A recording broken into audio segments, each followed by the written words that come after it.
Je sais que c'est pas idéal comme condition de travail, condition de classe, mais on va essayer de s'en tirer.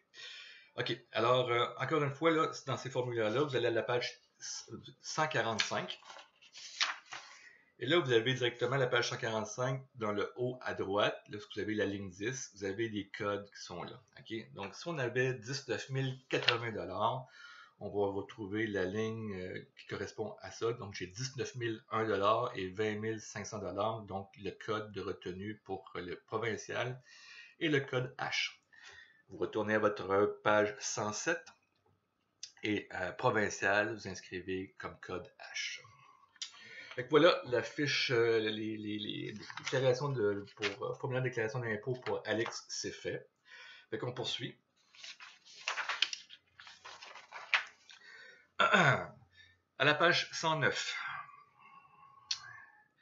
Je veux seulement que vous mettez une petite pause parce que je vais aller voir. Ah non, je ne mettrai pas de pause. Oui, je vais mettre une pause parce que je vais aller voir jusqu'à où on se rendait aujourd'hui. Un instant. OK, alors je vois qu'on se rendait jusqu'à la page 111 pour ce premier 3 heures-là. Donc on va arrêter après ça et je vais reprendre pour une autre capsule puisque ça va être trop lourd à télécharger. Ah, bon. OK. Donc page 109.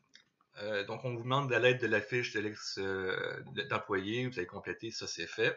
Alors, les premières déductions qu'on voit, régime de rente du Québec, donc le RQ qu'on appelle.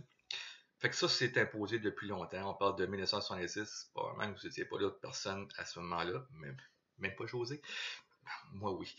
Alors, ça s'applique à partir dès que vous avez 18 ans jusqu'à temps que vous avez 70 ans. Ça vous permet d'avoir droit à une pension de retraite du gouvernement rendue à 65 ans et plus. Mais vous pouvez cotiser à cette obligation-là jusqu'à 70 ans. C'est une cotisation imposée à l'employeur, mais imposée à l'employé aussi. Donc, tous les deux participent pour un montant égal à cette cotisation-là.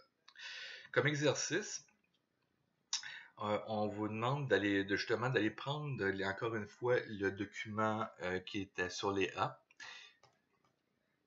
dont les tables et les formulaires et tables de retenue. Et là, vous allez descendre un peu plus loin, c'est-à-dire que dépasser les formulaires qu'on a vus tout à l'instant. Vous allez descendre un peu plus loin. Vous allez voir que rendu à la page 9, déjà, on voit les tables de cotisation retenues pour des périodes de 52 payes par année. Alors, là, c'est écrit en tout petit, j'en conviens. Mais on va faire le premier ensemble et normalement, vous serez capable de faire les autres par vous-même. Comme exercice, donc, on vous demande d'obtenir les tables, à partir des tables de cotisation, de calculer pour la semaine terminant le 23 décembre les contributions de Nathan qui a gagné 850 $ et d'Alex qui a gagné 481,25 $. Alors, comment on fait ça? Fait que là, ce qu'on va faire, on va commencer par Nathan. Vous allez prendre ce formulaire-là, vous allez descendre jusqu'à temps que vous allez voir dans rémunération, vous allez atteindre 850. Donc, vous descendez, je suis encore loin. OK, je suis rendu à la page 13. Page 13, là, je continue à voir rémunération, on cherche 850 $. OK, alors je suis à la page 13, là, la partie du bas, 1, 2, 3, 4, quatrième colonne, dans le bas complètement, j'ai 850 $, entre 850 $ et 859,99 $. C'est un montant de 38,99 € qu'on devrait aller chercher là. Je ne sais pas si on est capable de voir ça à l'écran. Je vais vous le pointer. Ça ressemble un peu à ça. Et boy, c'est pas bien dans ce coin-là.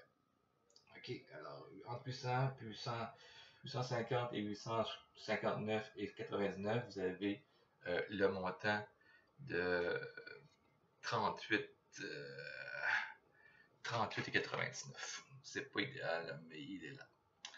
Alors, ce qu'on fait pour trouver celui d'Alex, ben, vous faites la même affaire. Par contre, ce qu'on cherche maintenant, c'est en fonction de 481,25 $. Donc, on remonte dans la table pour arriver là. Globalement, vous devriez trouver le montant, je vais vous laisser chercher, ben, je vais vous le dire, mais vous le chercherez par la suite, donc de 20 et 49. Donc, on a 38,99 pour Nathan et 20 et 49 pour Alex, ce qui nous fait un total de 59 et 48, puisque vous additionnez les deux. Donc, l'employeur retient sur leur paye ces montants-là. Par contre, lui contribue à part égale pour ses deux employés, qui fait le total des sommes de Alex et de Nathan, donc 59 et 48. Par la suite, vous avez le régime québécois d'assurance parentale. Plus récent, c'est là depuis 2006. Évidemment, ça vous permet d'avoir, si vous avez un enfant, d'avoir une prestation d'assurance emploi pendant ce temps-là. Et même depuis quelques années, pour les congés parentaux, ça s'applique aussi aux hommes. Donc, ils peuvent partager ce congé-là avec leur conjoint. Dans ce cas-ci, on parle d'une cotisation pardon, lorsque l'employé cotise à ça, l'employeur, lui, cotise 1,4 fois le taux de l'employé. OK, ça, c'est approximatif, évidemment. Quand on fait le calcul, si on regarde à la page 110, alors on vous demande dans l'exercice d'aller dans justement les mêmes tables. Si vous descendez un peu plus bas, vous allez trouver les régimes québécois d'assurance parentale, donc ces tables-là. Alors, toujours pour Nathan, on parle d'un salaire de 850 $. Donc, vous cherchez l'information de Nathan par rapport à 850 $. Normalement, vous devriez trouver 3 et 54. On fait la même affaire pour Alex pour 481 et 25. Normalement, vous devriez trouver 2 $. Alors, total des deux, donc 3 et 54 pour Alex, 2 piastres pour, non, 3,54 pardon, pour Nathan et 2 $ pour Alex.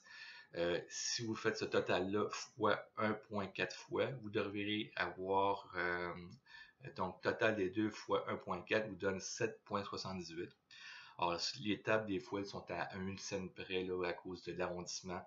Fait que vous allez obtenir 7,78 si vous faites le calcul, mais si vous faites, non, si vous faites les tables, pardon, mais si vous faites le calcul manuellement à 1,4 fois, vous allez avoir un sou de plus, si je ne me trompe pas. Exactement, c'est ça, un sou de plus. Par la suite, vous avez l'assurance emploi. Donc, encore une fois, ça, c'est une cotisation autant payable que l'employeur que l'employé. Même principe que pour le régime québécois d'assurance parentale, donc 1,4 fois la cotisation retenue sur de l'employé est versée par l'employeur. Même calcul.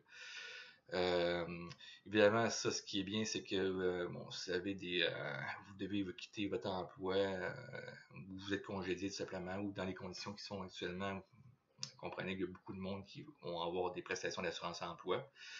Dans l'exercice que vous avez par la suite, c'est la même affaire. Vous devez déterminer, encore une fois, pour Nathan et Alex, toujours avec des salaires de 850 et de 481 et 25, qu'est-ce que prévu pour l'assurance emploi dans les documents en annexe. Donc, vous descendez un peu plus bas, vous allez trouver sur assurance emploi, cotisation d'assurance emploi, et vous allez trouver en fin de compte 17,85 pour Nathan et 10 et 11 pour Alex. Alors, si vous faites encore une fois le total des deux fois 1,4 fois, vous devriez avoir un total de 39 et 14. Maintenant, les impôts sur le revenu. Ben, comprenez que les impôts s'adressent uniquement à l'employé. Donc, c'est l'employé qui paye ça parce que l'employeur, lui, paye des impôts sur ses revenus, sur son bénéfice. Alors, pour les salaires, par contre, c'est uniquement applicable à l'employé. Dans le message sur Mio, je vous ai mis, oui, le plan en cours de cette semaine, mais je vais vous rajouter également, un document que j'ai fait de manuscrit pour vous diviser les cotisations et les retenues. Donc, qu'est-ce qui s'applique uniquement à l'employeur, qu'est-ce qui s'applique uniquement à l'employé et quelles sont les cotisations qui s'appliquent aux deux. Vous allez avoir quand même un tableau résumé, je pense qu'il s'appelle les retenues ou les cotisations, ou les remises plutôt en bref. Les remises en bref, c'est ça. Fait que pour calculer l'impôt, c'est un peu plus particulier par contre. Alors, ce qu'il faut faire, vous avez la formule en haut de la page 111, qui est le salaire brut de l'employé moins la contribution de l'employé à une caisse de retraite moins les cotisations syndicales. Ça, c'est la façon de calculer l'impôt fédéral. Okay? Donc, pour l'exercice, vous calculez les revenus imposables pour chacun. Alors, on a Nathan qui avait un code de 5 au fédéral, donc, et Alex qui avait le code 6. Alors, vous prenez le salaire de Nathan pour commencer. Donc, 850$, c'est son salaire hebdo. Vous faites moins. Vous ouvrez une parenthèse. Donc, 850$ fois 4%. Et, et vous fermez la parenthèse, et puisque lui, Nathan, n'est pas syndiqué, ben, il n'y a pas de cotisation syndicale. Le 4%, où est-ce que je l'ai pris? Bien, si vous êtes sur la fiche de Nathan, vous allez voir que sa contribution à une caisse de retraite est de 4%. C'est pour ça. Donc, en gros, ça vous donne 850$ moins 34$, qui est 4% de 850, moins 0, puisqu'il ne participe pas il n'est pas syndiqué. Alors, ça vous donne un total de 816$ pour Nathan. On fait le même exercice pour Alex, donc 481,25 moins, on ouvre une parenthèse, 3% de 481,25 qui vous donne 14,44. On ferme la parenthèse, moins. On roule la parenthèse encore une fois, 481,25 fois 0,05. 0,05, c'est la cotisation syndicale que paie Alex sur son salaire. Ça correspond à 2,41. Et on la ferme et on fait le total de tout ça. Donc, je vous répète, 481,25 moins 14,44 moins 2,41 égale 464,40. Donc ça, 464,40, c'est le montant imposable pour Alex, alors que c'était de 816 pour Nathan. Maintenant, il faut déterminer les retenues d'impôt fédéral de chacun à l'aide des tables de retenue. Encore une fois, on défile l'information.